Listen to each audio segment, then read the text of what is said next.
하겠습니다. 오늘 우리에게 주시는 말씀은 열왕기하 2장 말씀입니다. 열왕기하 2장 합독은 1절에서 11절까지 합독하겠습니다. 함께 하나님의 말씀을 받들어 읽겠습니다. 여호와께서 회오리 바람으로 엘리야를 하늘로 올리고자 하실 때에 엘리야가 엘리사와 더불어 길갈에서 나가더니 엘리야가 엘리사에게 이르되 청하건대 너는 여기 머물라 여호와께서 나를 베델로 보내시느니라 하니 엘리사가 이르되 여호와께서 살아계심과 당신의 영혼이 살아있음을 두고 맹세하노니 내가 당신을 떠나지 아니하는지라. 이에 두 사람이 베델로 내려가니 베델에 있는 선지자의 제자들이 엘리사에게로 나와 그에게 이르되 여호와께서 오늘 당신의 선생을 당신의 머리 위로 데려가실 줄을 아시나이까 하니 이르되 나도 엘리야가 그에게 이르되 엘리사야 청하건대 너는 여기 머물라 여호와께서 나를 여리고로 보내시느니라. 엘리사가 이르되 여호와께서 살아계심과 당신의 영혼이 살아있음을 두고 맹세하노니 내가 당신을 떠나지 아니하겠나이다 하니라. 그들이 여리고에 이르매 여리고에 있는 선지자의 제자들이 엘리사에게 나와 이르되 여호와께서 오늘 당신의 선생을 당신의 머리 위로 데려가실 줄을 아시나이까 하니 엘리사가 이르되 나도 아노니 너희는 잠잠하라. 엘리야가 또 엘리사에게 이르되 청하건대 너는 여기 머물라 여호와께서 나를 요단으로 보내시느니라 하니 그가 이르되 여호와께서 살아계심과 당신의 영혼이 살아있음을 두고 맹세하노니 내가 당신을 떠나지 아니하겠나이다 하는지라. 이에 두 사람이 가니라. 선지자의 제자 50명이 가서 멀리 서서 바라보매 그 두 사람이 요단가에 서 있더니 엘리야가 겉옷을 가지고 말아 물을 치매 물이 이리저리 갈라지고 두 사람이 마른 땅 위로 건너더라. 건너매 엘리야가 엘리사에게 이르되 나를 내게서 데려감을 당하기 전에 내가 내게 어떻게 할지를 구하라. 엘리사가 이르되 당신의 성령이 하시는 역사가 갑절이나 내게 있게 하소서 하는지라. 이르되 내가 어려운 일을 구하는도다. 그러나 나를 내게서 떠내려가시는 것을 내가 보면 그 일이 내게 이루어지려니와 그렇지 아니하면 이루어지지 아니하리라 하고 두 사람이 길을 가며 말하더니 불수레와 불말들이 두 사람을 갈라놓고 엘리야가 회오리 바람으로 하늘로 올라가더라. 아멘. 엘리야의 성천이라는 제목으로 목사님 말씀 선포하시겠습니다.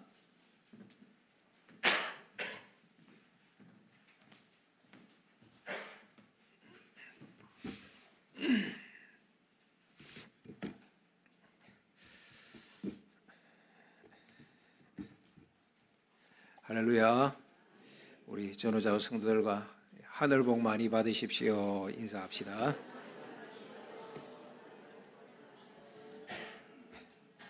하늘 축복들 많이 받으시기를 바랍니다. 지난 주일은 열왕기상 18장 말씀으로 갈멜산에서 바알의 선지자 450인 그리고 여호와의 선지자 엘리야가 영적 전투 벌이는 것들 살펴보았죠. 그 당시가 매우 악한 시대였고 하나님께서 악한 세력들을 징벌하시기로 작정하셨고 갈멜산의 불로 응답하심으로 말미암아 그 대결의 결론은 여호와 그는 하나님이시로다 그렇게 결론이 났습니다. 엘리야는 그 이후에도 하나님의 능력과 은혜로 큰 사역들을 많이 감당을 합니다. 그러나 이 엘리야, 위대한 하나님의 종 엘리야도 연약한 인생입니다. 그래서 오늘 본문에 보면 엘리야의 마지막 때가 되었습니다. 그런데 하나님께서 이 엘리야를 회오리 바람으로 하늘로 올리시는 거예요. 그러니까 죽지 않고 하늘로 올라갔다, 성천했다. 이것이 오늘 본문의 사건이고 중요한 내용인데 오늘 이 내용을 여러분과 함께 살펴보려고 합니다. 먼저 우리가 생각할 것은 엘리야와 엘리사의 아름다운 동행입니다. 이 두 사람의 만남은 열왕기상 19장에 나옵니다. 엘리야가 지난주에 살폈죠. 갈멜산에서 영적 대결한 이후에 승리했지만은 오히려 그 이후에 영적 침체에 빠집니다. 왜냐하면 악한 왕후 이세벨이 이 사건을 통하여 엘리야를 반드시 죽이겠다 그렇게 고함을 지르고 또 이스라엘의 영적 상태는 여전히 타락한 상태고 그래서 엘리야가 마음이 낙심이 되고 지쳤던 것 같아요. 광야로 도망갑니다. 그때 하나님께서 로뎀 나무 아래에서 엘리야를 푹 자게 하세요. 그리고 깨워서 숯불에 구운 떡을 먹이고 물을 마시게 합니다. 그리고 또 자게 하세요. 또 자고 먹고 쉬게 하셔서 힘을 내어 하나님의 산 호렙에 이르게 합니다. 호렙산 굴 가운데서 엘리야가 하나님께 하소연하지요. 내가 하나님께 열심히 유별하였는데 이스라엘은 하나님의 언약을 버리고 주의 제단도 헐고 칼로 주의 선지자를 죽여서 하나님의 선지자들 가운데는 나만 남았고 이제 나까지도 죽이려 합니다. 그러면 하나님께 하소연하는 거예요. 그때 하나님께서 세미한 음성으로 엘리야에게 말씀하시죠. 엘리야야, 너가 어찌하여 여기 있느냐 하면서 새 사명을 주세요. 엘리야야, 가거라. 하사엘에게 기름을 부어서 그가 아람의 왕이 되게 하고 예후에게 기름을 부어 이스라엘의 왕이 되게 하고 그리고 엘리사에게 기름을 부어 너를 대신하여 선지자가 되게 하라. 여기서 엘리사가 나와요. 그래서 엘리야가 엘리사를 만나게 되는데 그때 엘리사는 뭘 하고 있는가? 12결이 소로 밭을 갈고 있어요. 12결이 소면 24마리의 소니까 엘리야가 아마 부유한 환경, 엘리사가 부유한 환경 가운데 살았던 것 같아요. 엘리야가 엘리사를 향하여 자기의 겉옷을 던집니다. 후계자로 지명했다는 상징적인 행동 같아요. 그 겉옷을 던지는 모습을 보고 엘리사가 그 즉시 자기가 일하던 소들을 버려놓고 엘리야를 따르는 장면이 열왕기상 19장에 나옵니다. 그러니까 주님의 부르심에 모든 것을 버려두고 예수님을 따랐던 베드로 같은 모습이었죠. 그날 이후로 엘리야와 엘리사는 동행하게 되어지고 하나님의 사역을 함께 나누고 또 그 일을 이루어가게 되는 것이죠. 오늘 1절 말씀 보실까요? 여호와께서 회오리 바람으로 엘리야를 하늘로 올리고자 하실 때에 엘리야가 엘리사와 더불어 길갈에서 나가더니, 저는 오늘 1절 말씀 가운데 엘리야가 엘리사와 더불어, 한번 따라합시다. 더불어. 이 말씀이 눈에 확 들어오더라고요. 엘리야와 엘리사가 더불어 함께 동행하였구나. 하나님의 부름을 받은 그 순간부터 하나님의 사역을 붙들고 어렵고 힘든 시기, 어려운 여정이었지만 이 여정을 엘리야와 엘리사가 함께 하고 있는 거예요. 이제 길갈에 있는 선지학교에서 이동하여서 엘리야가 길갈에서 베델로 가고 베델에서 여리고로 가고 요단으로 이동하는 내용이 그 이후 말씀에 나오는데, 아마 그 당시 길갈에는 선지학교가 있었거든요. 그리고 흩어져 있는 선지학교 생도들이 베델에도 있고 여리고에도 있었던 것 같아요. 이제 마지막이 되었으니까 흩어져 있는 선지자의 제자들과 마지막 인사를 하려고 엘리야가 길을 떠나는 것 같습니다. 그런데 그때마다 이동할 때마다 엘리야가 엘리사에게 너는 여기에 머물러 있으라고 말합니다. 나를 따라오지 말고 너는 여기 길갈에 있든지 또 베델에서는 베델에 있든지 여리고에 있으라는 말씀이었어요.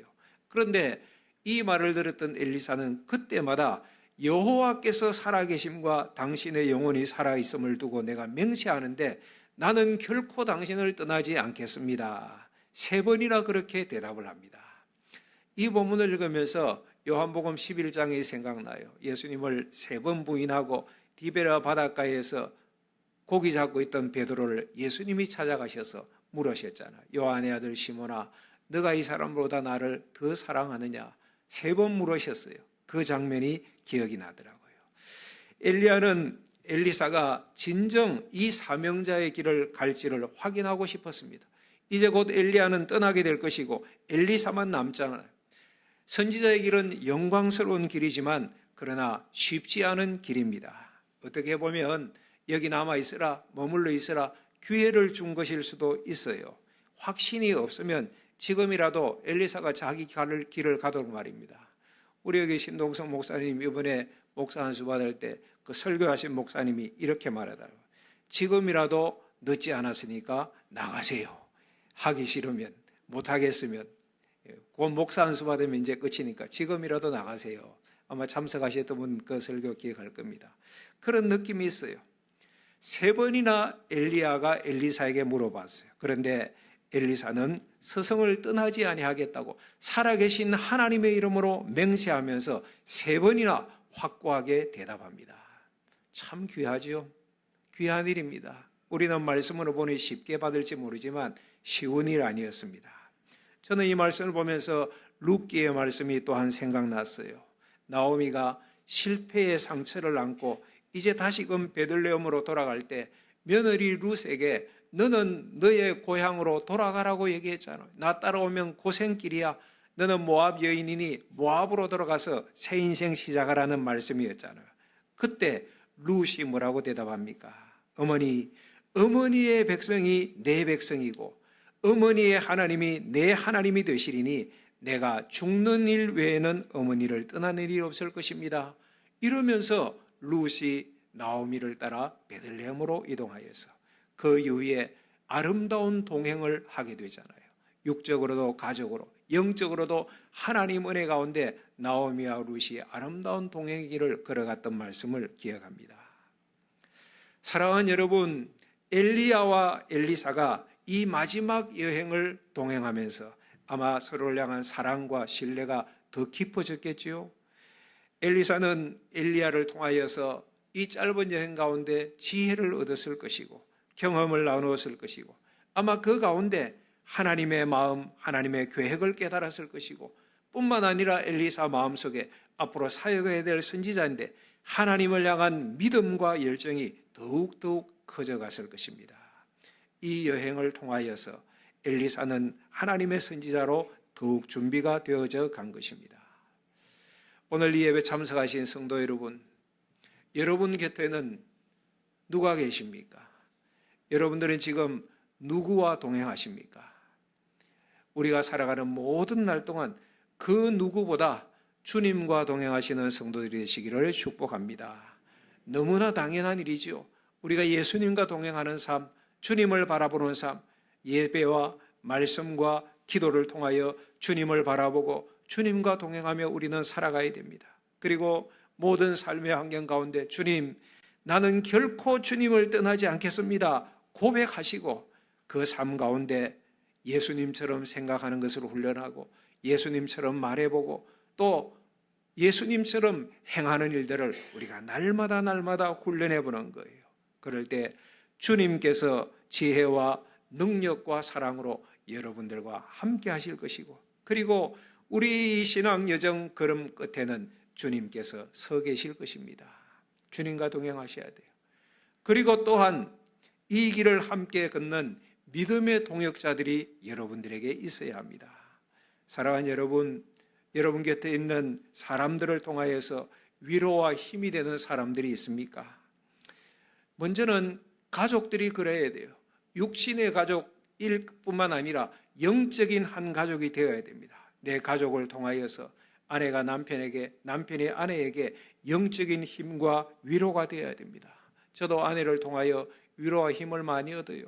뿐만 아니라 때로는 영적인 지혜와 어떨 때는 좀 듣기 싫은 얘기도 도전스럽게 제게 던지는 말들이 있으니까 받습니다. 그런데 생각해 보면 영적 직설이니까 이게 기분은 언짢아도 잘 받으면 유익함이 있고 그래서 남편과 아내가 육신의 배우자일 뿐만 아니라 영적으로 서로 하나님 안에서 기도를 나누고 신앙을 나누고 하나님 나라 비전을 나누고 부모와 자녀가 이런 일들이 가정에서 있어야 됩니다. 그저 내 아이 키우는 정도가 아니라 이 아이에게 믿음의 사람, 하나님의 사람으로 세워져가는 일들을 부모가 권유하고 기도하고 사랑으로 그 길을 함께 걸어가고 또 자녀를 통하여서 부모가 영적인 도전을 받아서 깨우치고 이런 서로 간의 역할들이 가정 안에서 매우 중요한 거예요. 그래서 여러분 가족이라는 것이 결코 세상 사람들처럼 육적인 혈통만이 아니라 영적인 동행자가 되셔야 한다는 사실입니다. 저는 그런 생각을 해요. 우리가 이 땅을 살아가면서 성공한 인생이 뭘까 생각해 보면 서로의 수고 가운데 내 가족만이라도 신앙으로 바로 세워도 그 인생, 그 가정은 성공했다고 생각합니다. 여러분 이 땅에서도 한 가족이고 천국에서 영원히 가족으로 함께 할 수 있으니 이것이야말로 복 중에 복이 아니겠습니까? 또한 더 나아가 교회 안에 여러분과 함께 아름다운 신앙의 동역을 할 수 있는 믿음의 동역자가 있기를 바랍니다. 사랑 안에서, 믿음 안에서, 우리 성도들 안에서 함께 웃고 함께 울고 함께 기도를 나누고 함께 은혜를 나누고 또 함께 아파하고, 이 일을 우리 교회 같으면 사랑방에서 할 수 있어요. 단지 그냥 주일에 한번 인사하는 정도, 사랑방에서 그냥 또는 얘기하는 그 정도가 아니라 서로 만남에서 깊이 있는 예수님 안에, 성령님 안에서 깊은 만남을 가는 거예요. 그래서 오기만 하면 은혜 받는 사랑방을 만들고, 기도의 제목을 깊이 나누어 함께 기도하고, 기도하면 응답받는 사랑방이 되어지고, 그런 사랑방, 성령이 주관하시면 그 사랑방을 통하여 많은 영혼을 구원하는 사랑방이 되지 않겠습니까? 여러분, 이 길을 평생 함께 걸으면 서로가 서로에게 얼마나 힘이 되겠습니까? 오늘 이 예배 참여한 저 여러분 모두가 신앙으로 동행하는 믿음의 동역자들이 많이 있기를 주의 이름으로 축복합니다.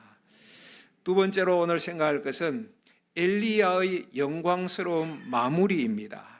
여러분, 출발도 중요하지만 마무리가 중요한 것 아시죠? 엘리야와 엘리사가 지금 마지막 여행을 하고 있어요.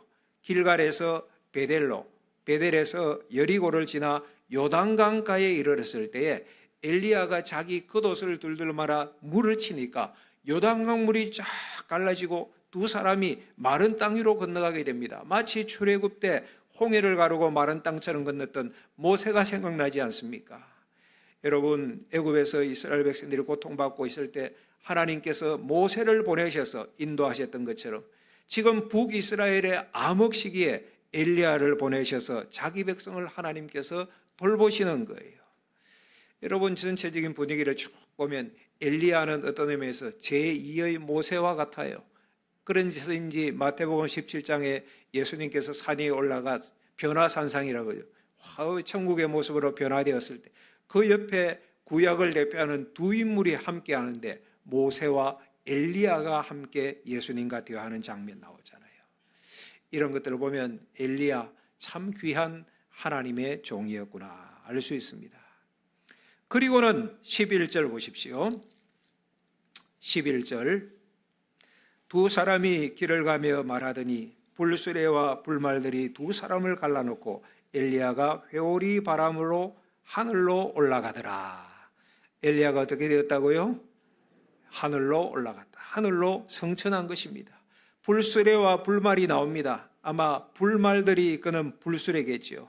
하나님의 영광과 하늘 군대의 위엄을 보여주는 거예요. 그러니까 엘리야가 하늘 군대 천군 천사의 보호를 받으며 회오리 바람을 타고 하늘로 올라간 거예요. 성천한 것입니다.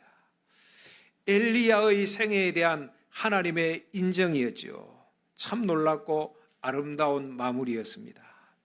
이 일은 여러분 하나님의 특별한 섭리예요. 누구나 회오리 바람 타고 성천하는 것은 아닙니다. 하나님께서 엘리야를 죽음 없이 하늘로 올리시기로 작정하셨기 때문에 되어진 일입니다.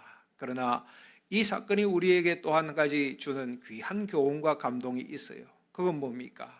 이 일은 우리도 이와 같은 주님 오시는 날, 이 세상 마지막 때에 우리도 주님 안에서 부활하고 하늘로 오를 것이다, 부활하고 성천할 것을 예표해 주는 점에서 우리들에게도 감동과 은혜가 되는 것입니다. 사랑하는 여러분, 주 예수를 믿으면 영생을 얻습니다. 믿으십니까? 믿으시기를 축복합니다. 요한복음 3장 16절 말씀 자막 보고 다 같이 읽겠습니다. 하나님이 세상을 이처럼 사랑하사 독생자를 주셨으니 이는 그를 믿는 자마다 멸망하지 않고 영생을 얻게 하려 하심이라. 독생자 예수 그리스도를 보내어 주신 것은 믿는 자에게 영생을 주려 하십니다. 여러분, 예수님을 믿으면 영생을 얻습니다. 이 자리에 계신 분들은 다 영생의 복을 누린 줄 믿습니다. 이 영생을 위해서 우리는 죽지만은 부활합니다. 이것도 말씀에 나와요. 고린도전서 15장 51절 52절 다 같이 읽겠습니다. 보라, 내가 너희에게 비밀을 말하노니 우리가 다 잠잘 것이 아니요 마지막 나팔에 순식간에 호련히 다 변화되리니 나팔 소리가 나매 죽은 자들이 썩지 아니할 것으로 다시 살아나고 우리도 변화되리라. 할렐루야. 우리는 죽을 거예요. 그러나 부활할 것입니다. 썩지만은 썩지 아니할 것으로 다시 살아날 것이라고 말씀해 주셨어요. 고린도전서 15장이 부활장 아닙니까? 우리 부활이 확실함을 사도 바울이 증거하고 있습니다. 주 예수를 믿으면 영생을 얻는데 이 영생을 위하여 우리는 죽지만은 부활할 것입니다. 그리고 마지막 주님의 때에 우리는 하늘로 올려서 영원한 하나님 나라에 들어가게 되어질 것입니다. 주의 재림하신 날 우리도 성천하게 된다는 것을 성경이 말씀합니다. 데살로니가 전서 4장 16절에서 18절 말씀 다 같이 읽겠습니다. 주께서 호령과 천사장의 소리와 하나님의 나팔 소리로 친히 하늘로부터 강림하시리니 그리스도께서 죽은 자들이 먼저 일어나고 그 후에 우리 살아남은 자들도 그들과 함께 구름 속에 공중에서 주를 영접하게 하시리니 그리하여 우리가 항상 주와 함께 있으리라. 그러므로 이러한 말로 서로 위로하라. 마지막 주의 강림하심을 그리고 있는 말씀이에요. 주께서 천사장의 소리와 하나님 나팔 소리를 통하여서 하늘로부터 강림하실 그때에 그리스도 안에서 죽은 자들이 일어날 것이다. 또 살아남은 자들은 구름 속으로 끌어올려서 공중에서 주를 영접하게 할 것이다. 그리고 영원히 주와 함께 있게 될 것이다. 무덤 속에 잠자던 자 그때 다시 일어나 영화로운 부활 승리 얻을 때 그 다음 가사가 어떻게 됩니까? 주가 택한 모든 성도 구름 타고 공중에서 주를 배울 것이다. 우리가 즐겨 부르는 찬송 가사 아닙니까? 사랑하는 여러분, 바울이 이 말씀을 증거하면서 마지막 18절에서 뭐라 그래요? 그러므로 이러한 말로 서로 위로하라. 오늘 이 말씀이 여러분들의 영혼 가운데 큰 위로가 되시기를 축복합니다. 한번 따라 합시다. 예수 믿는 자의 끝은 좋다, 잘 된다 믿으시기를 축복합니다. 많은 사람이 신앙의 여정을 출발합니다. 하지만 끝까지 하나님의 인정을 받으며 영광스럽게 마무리하는 것은 결코 쉽지 않습니다. 하나님의 은혜가 있어야 합니다. 성경에는 하나님의 은혜로 신앙 여정을 잘 마무리한 믿음의 성도들을 많이 소개합니다.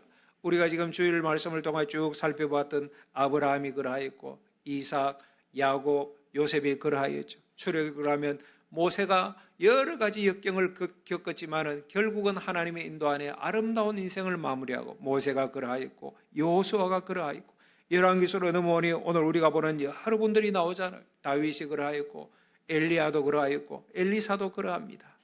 그 이후에도 하나님의 사람들의 믿음의 여정은 계속되어지고 하나님께서 은혜 가운데 인도하셔서 성립케 되어지는 것이고, 사랑하는 여러분, 여기에 우리 신평교회 성도들 한 사람 한 사람 이름이 있기를 주의 이름으로 축복합니다.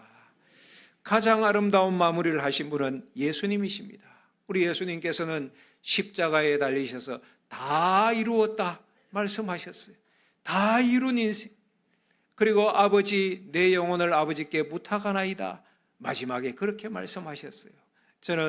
저도 우리 성도들도 마지막 생애 앞에 섰을 때 이렇게 고백할 수 있으면 좋겠어요. 하나님의 뜻을 다 이룬 인생이 되시기를 주의 이름으로 축복합니다. 여러분의 끝은 어떨까요? 만일의 경우에 오늘 저녁에 내가 인생의 끝자락에 서 있다면 어떠할까요? 이런 마음으로 잘 생각하고 잘 준비하셔야 됩니다. 저는 임종하는 분들을 많이 만나잖아요. 임종 앞에서 당황하는 사람도 봅니다. 삶의 끝을 평소에 준비하지 못한 분이겠죠. 그때 참 안타까워요. 더 이상 해줄 수 있는 일이 없거든요. 그 순간에는. 반대로 마지막 순간인데도 이분이 자기 삶에 관하여 별 후회함 없이 오히려 하나님께 감사하고 차분하게 임종을 준비하는 분들이 있어요. 가족과 성도들의 축복 속에 아름다운 마무리 하시는 분도 계십니다. 사랑하는 여러분, 오늘 우리는 건강한 모습으로 이 자리에서 예배드리지만은 언제 세상을 떠나도 막을 수 없는 것이 우리 연약한 인생의 모습 아니겠습니까?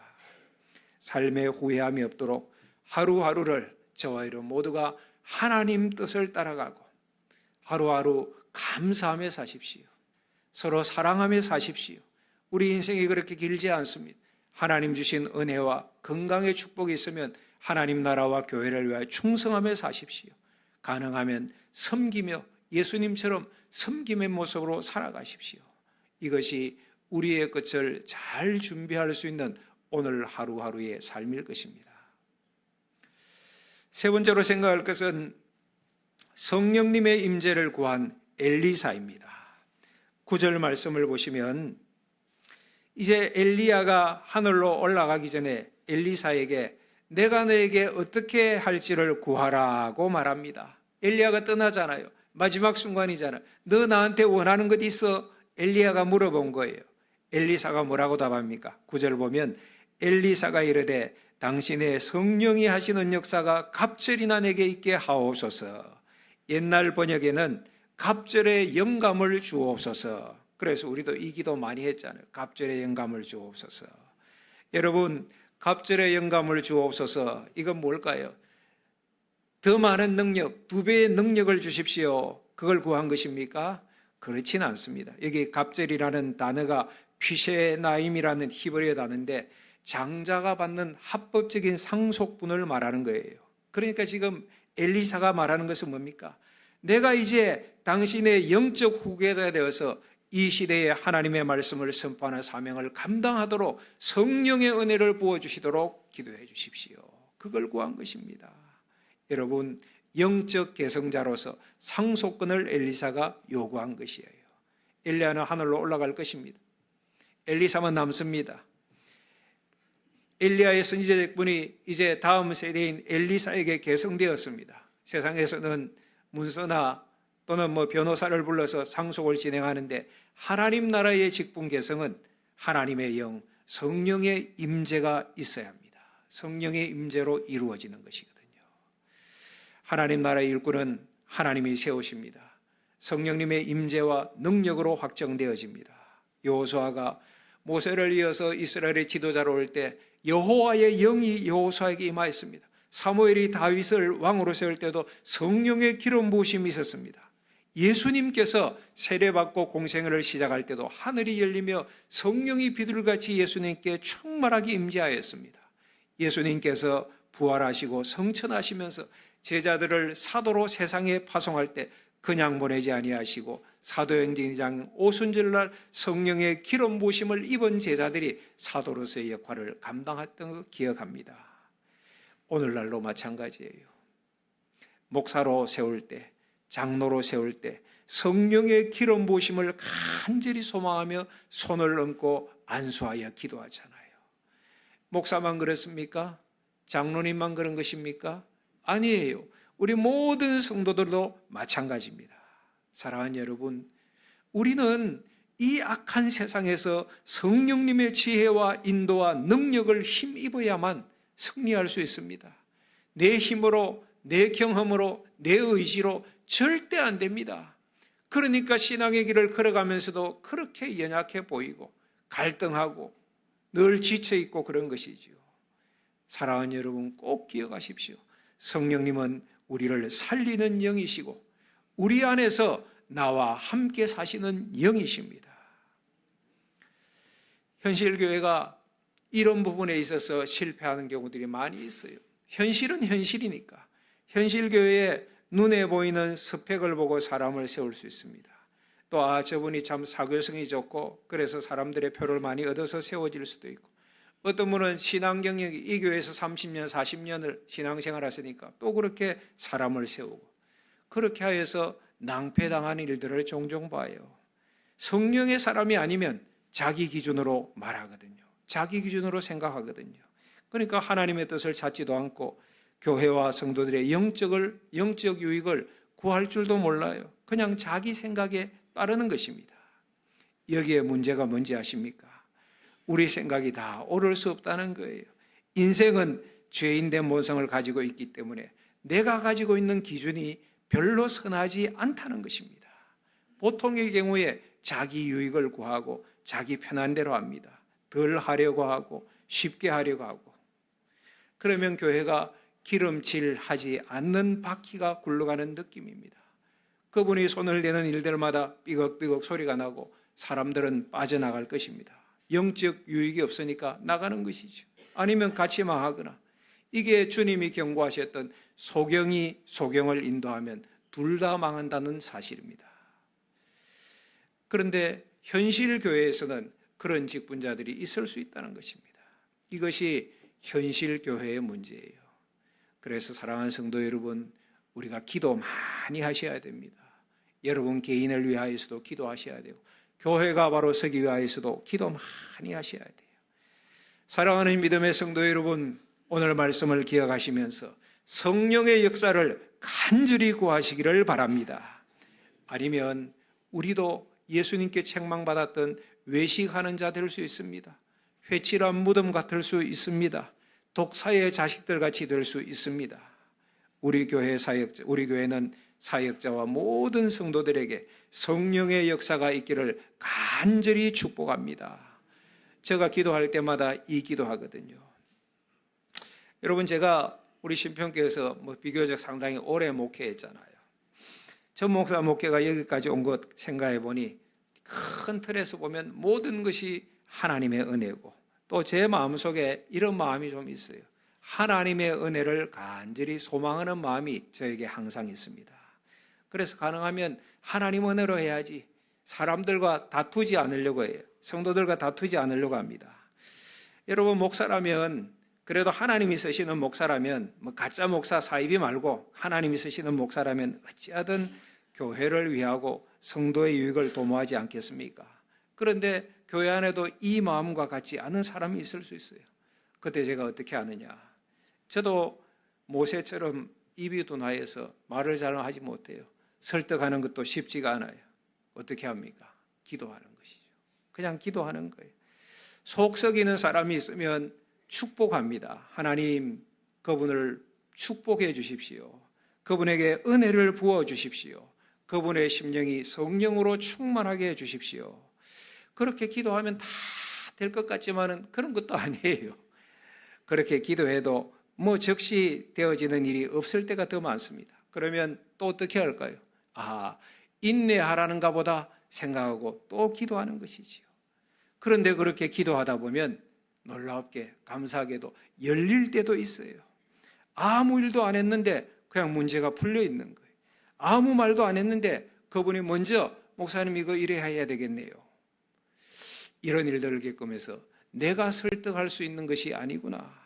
하나님이 하시면 되는 것이구나.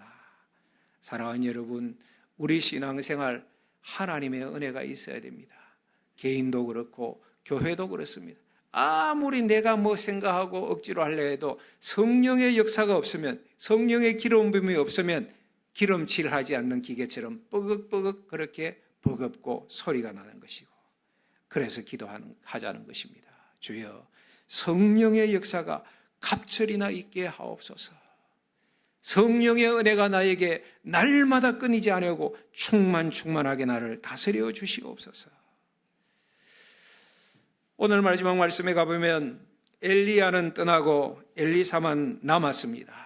엘리사가 이제 혼자 길을 돌아와요. 엘리야는 회오리 바람 타고 하늘로 올라갔잖아요. 엘리사가 혼자 길을 돌아오는데 요단강 건넜던, 엘리야와 함께 건넜던 요단강 앞에 이르릅니다. 그때 엘리사가 받았던 엘리야의 겉옷을 가지고 요단강 물을 치니면서 이렇게 얘기해요. 엘리야의 하나님 여호와는 어디 계시나이까? 그렇게 외치며 물을 치니까 요단강 물이 갈라진 거예요. 그리고 엘리사가 건넜습니다.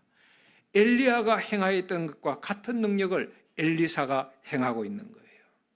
그런데 여기서 주목해야 될 것, 엘리사가 누구를 찾았죠? 엘리야를 찾았습니까?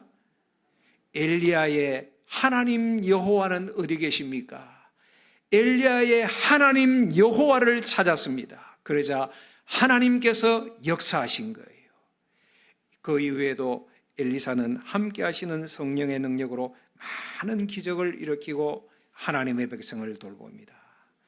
사랑하는 성도 여러분, 우리에게도 성령님의 동행이 필요합니다. 기도하십시오. 성령님, 나에게 임하여 주옵소서. 성령님, 우리에게 임하여 주시옵소서. 주의 성령이시여 우리 신평교회를 충만하게 다스려 주시옵소서. 이렇게 기도하고 그 성령님 안으로 들어가 사시는 우리 모든 성도들 되시기를 주의 이름으로 축복합니다. 우리 오늘 찬양